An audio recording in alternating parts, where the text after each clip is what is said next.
మనం యూట్యూబ్లో సైకోలాగా చేస్తేనే కంటెంట్ పుడుతుంది, సైకోలాగా వ్యవహరిస్తేనే కంటెంట్ పుడుతుంది.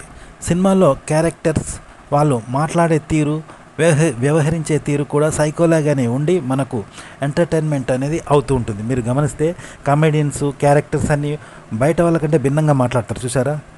అది వినోదం ఉంటుంది, ఎంటర్టైన్మెంట్ ఉంటుంది. కాబట్టి అది బయట చేస్తే వీడు సైకో అంటారు, కానీ సినిమాలో అలా చేస్తే అది మనకు వినోదంగా ఉంటుంది, టైంపాస్గా ఉంటుంది కదా. ఇలా అన్నట్టు మీ బిహేవింగ్ అనేది ఎంటర్టైన్మెంట్ కలిగేలాగా చెప్పాలి కంటెంట్. బయట మామూలుగా పిక్చర్లు సైకోలు చేసినట్టుగానే ఉంటుంది, అలానే సైకోలాగా చేయదు, కానీ ఆ విధంగా వ్యవహరిస్తే ఎంటర్టైన్మెంట్ చేయాలి, చేస్తూ విషయాన్ని చెప్పాలన్నమాట. ఉదాహరణకి కొందరు పిచ్చి వాళ్ళు పిచ్చి పిచ్చి మాటలు పిచ్చి పిచ్చి చేష్టలు చేస్తుంటారు కదా, రోడ్ల మీద పిచ్చోళ్ళు చేస్తూ ఉంటే వినే వాళ్ళకి బోర్ కొట్టదు కదా. టైంపాస్కి ఏదైనా పిచ్చిగా చేస్తాడని చూస్తాం, కానీ మనకి ఎలాంటి బోర్ కొట్టదు, ఒక రకంగా వినోదంగానే ఉంటుంది, కానీ బోర్ కొట్టదు కదా. ఇదిగో ఇలానే మనం వీడియోలో మాట్లాడే తీరు, మనం వ్యవహరించే తీరు, అంటే వ్యక్తిగా అలాగే మాటలు మరియు మెంటల్గా జస్ట్ సైకోలాగా చేయాలి. అంటే సైకోలాగా పిచ్చి పిచ్చిగా కాదు నేను చెప్పేది. బిహేవింగ్ అనేది న్యాచురల్కి భిన్నంగా ఉండాలి. ఇప్పుడు పిచ్చి వాళ్ళు ఎట్లా చేస్తారు, పిచ్చి పిచ్చిగా ఎగురుడు దొనుకుడు ఏదో చేస్తాను, మనకు నవ్వు వస్తుంది కదా, ఎంటర్టైన్మెంట్గా ఉంటుంది. కానీ నార్మల్గా ఉండరు, నార్మల్గా ఉండి నార్మల్గా చెప్తే నార్మలే, అలా చెప్పడం వినడానికి ఏముండదు అనమాట. కాబట్టి ఎంటర్టైన్మెంట్గా చెప్పండి, అది నేను చెప్పేది. అదే ఇప్పుడు బయట కొందరు మాటలు తలనొప్పి పెడితే చూసినావా, సుత్తి కొడతా అంటే అబ్బా ఈ బుర్ర తింటాను వీడు అని తలపట్టుకుంటాం, వీడు ఎప్పుడు పోతారా అనుకుంటాం. కానీ అదే ఒక సైకో అలా చేస్తే మనం అనుకుంటామా, అనం టైంపాస్గా అనిపిస్తుంది. అలా అన్నమాట ఒక సైకోలాగా ఎంటర్టైన్మెంట్ చేస్తూ మీ బిహేవింగ్ అలాగే మాట్లాడే తీరు మెంటల్గా ఎంటర్టైన్మెంట్ చేస్తూ మాట్లాడండి.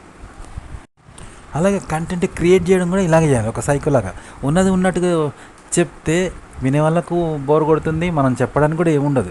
కానీ డిఫరెంట్గా జరిగిన ఒక విషయాన్ని చెప్తేనే కదా. ఇప్పుడు మనిషిని కుక్క కరుస్తుంది, కానీ కుక్కను మనిషి కరిచిండంటే బహుశా వాడు పిచ్చోడు కావచ్చు, వెర్రోడు కావచ్చు, తెలియదు, కానీ వినే వాళ్ళకి ఎంటర్టైన్మెంట్ ఉంటుంది కదా. అట్లా అన్నట్టు డిఫరెంట్గా చెప్పండి. డిఫరెంట్గా జరిగిన విషయాలు డిఫరెంట్గా జరిగిందని చెప్తే వినే వాళ్ళకు ఎంటర్టైన్మెంట్గా ఉంటుంది. అలాగే కంటెంట్ క్రియేట్ చేయడం కూడా ఇలా డిఫరెంట్గా ప్రవర్తించినట్టు చేయాలి. అంటే బయట ఒక మంచి చేయని విధంగా మామూలుగా పిచ్చోళ్ళు వెర్రోడో పిచ్చోడో చేస్తుంటే చూసినావా, పిచ్చిగా చేస్తేనే అది నవ్వు వస్తుంది కదా మనకు. ఆ విధంగా వాస్తవానికి విరుద్ధంగా భిన్నంగా నవ్వొచ్చేలాగా ఆశ్చర్యపోయేలాగా వింతగా మీరు కంటెంట్ క్రియేట్ చేసి చెప్పాల్సి ఉంటుంది అనమాట. అలా చెప్తే వినే వాళ్ళకి ఇంట్రెస్ట్గా ఉంటుంది. అరే ఇలా జరిగిందా, ఇలా కూడా చేస్తారా మనుషులు అని మనకు ఇంట్రెస్ట్గా ఉంటుంది. అంటే ఉదాహరణకు ఇంట్లో దొంగపడ్డాడు పడక ఆ ఇంట్లోనే అన్నం తిన్నాడు, అన్ననే కూర వండుకున్నాడు అట్టవాడు అంటే అరే అందరు నవ్వుతారు కదా, దొంగ వాళ్ళింత కూర వండుకుంటాడని. ఇలా కంటెంట్ అనేది ఇలా భిన్నంగా ఉండాలి, అందరికీ వినోదంగా ఇంట్రెస్ట్గా ఇలా ఎంటర్టైన్మెంట్గా ఉండాలి కంటెంట్. ఇలా కంటెంట్ ఉంటే వినేవారు కూడా బాగుంటుంది. ఉదాహరణకి బయట ఇద్దరు రౌడీలు ఎవరో బాగా కొట్లాడుకుంటారు కదా, గొడవలు అయితే ఉంటాయి. ఇద్దరు వ్యక్తులు కొట్లాడుకుంటున్నారు, ఇద్దరు ఆడవాళ్ళు కొట్లాడుకుంటున్నారు నల్లకాడ, లేకపోతే రోడ్డు మీద ఇద్దరు రౌడీలు కొట్లాడుకుంటే మనం చూస్తూ ఉంటాం. ఎందుకంటే అది సహజానికి భిన్నం కదా, కాబట్టి కదా డిఫరెంట్గా వాళ్ళు వ్యవహరిస్తున్నారు కదా, అందుకే చూస్తాం కదా. అది అందులో ఎంటర్టైన్మెంట్ ఉంటుంది, బోర్ కొట్టదు కదా, ఎంటర్టైన్మెంట్ ఉంటుంది. ఆ విధంగా చెప్పాలంటే మీరు చెప్పే విధానం అలాగే ఉండాలి, కంటెంట్ కూడా అలాగే తయారు చేయాలి, సహజత్వానికి భిన్నంగా డిఫరెంట్గా చేయాలి. ఇలా ఒక సైకో బిహేవింగ్తో మీరు కంటెంట్ చేస్తే లేదా కంటెంట్ క్రియేట్ చేసి లేదా చెప్పడం అలా చెప్తే వినేవారికి బోర్ కొట్టదు అనమాట. అంటే సైకో అంటే నేను పిచ్చిగా చెప్పడం లేదు, కానీ సైకో బిహేవింగ్ అనేది ఎట్లుంటుందో తెలుసు కదా. వాళ్ళని చూస్తూ మనం ఒక రకంగా ఏం చేయాలని అందరు గుంపు కూడా చూస్తారు చూసినా. ఒక సైకో పిచ్చిగా మాట్లాడుతూ ఉంటే వాడు ఏదేదో తనలో తాను మాట్లాడుకుంటా అంటే ఏదేదో మాట్లాడితే మనకు వినోదంగా ఉంటుంది కదా.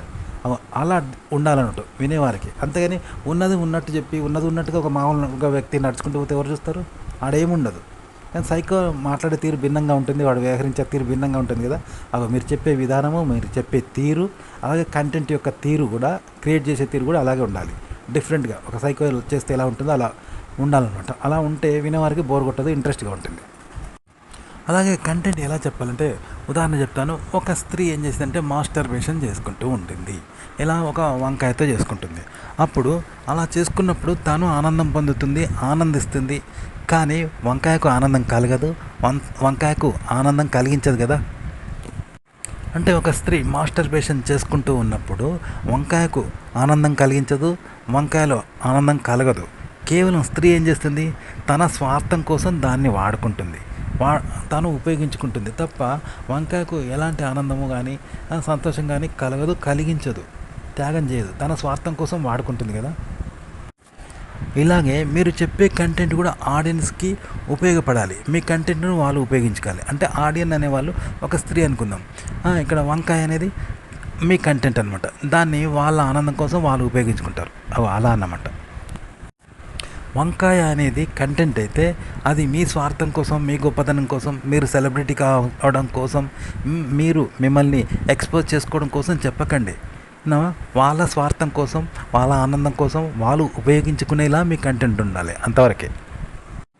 ఉదాహరణకి ఒక వేశ్య ఉంది, ఎవరు? శ్రీదేవి, తమన్నా, నగ్మ వేశ్యలు అనుకుందాం. వాళ్ళకు డబ్బులు ఇస్తే ఏం చేస్తారు? మన దగ్గర పడుకుంటారు కదా.